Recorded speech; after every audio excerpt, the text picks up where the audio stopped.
बल्दिया division में police और डाकुओं के दरमियान मुकाबला। गुज़िश्ता दिनों बल्दिया एहतियात टाउन पुलिस ने डाकुओं की फरार होने की कोशिश नाकाम बना दी। पुलिस की फायरिंग से एक डाकू हलाक, 2 जख्मी हालत में गिरफ्तार कर लिया गया था। बल्दिया टाउन के ताजिर बिरादरी की जानिब से पुलिस मुकाबले में शरीक पुलिस एहलकारों के एजाज में एक तकरीब का इनेकाद किया गया। ताजिर बिरादरी ने पुलिस एहलकारों को फूलों के हार पहनाए और नकद इनाम से भी नवाजा। हमारे SHO साहब हैं अयाज खान साहब, उन्होंने एक टीम तश्कील दी थी कि क्योंकि अफ्तारी और बदली के टाइम पे ये वारदातें ज़्यादा हो रही थी, तो उन्होंने टीम तश्कील दी कि भाई 6 बजे से लेकर रात को 2 बजे तक आप यहाँ पे गश्त किया करें। तो हम अफ्तारी का सामान लेके जाके तो एक दुकान पे बैठे वो रोज़ा खोलने के लिए, तो ओपो मार्केट वालों के पास हमारे फ़ोन नंबर वगैरह सब कुछ साहब ने दिए हुए थे। तो उन्होंने हमारे को फ़ोन किया कि इस तरह जो 3 डकैत जो है हमारे को लूट के जा रहे हैं।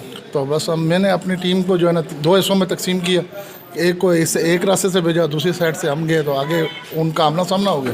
उन्होंने हमारे पे फायरिंग की, जवाबी कार्रवाई में वो ज़ख्मी हो गए, गिरे, एक हलाक हो गया था। उनसे 3 पिस्टल बरामद हुए थे।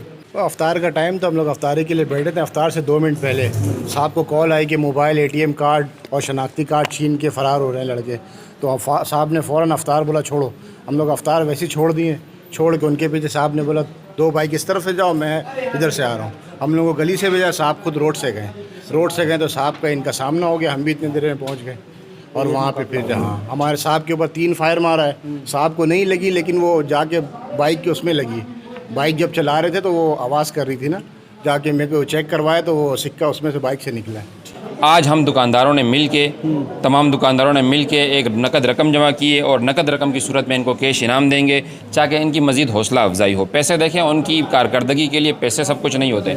असल में ये पब्लिक का आना, उनको इनाम देना, उनको फूल पिलाना, ये उनके लिए बड़ी इज़्ज़त की बात होती है।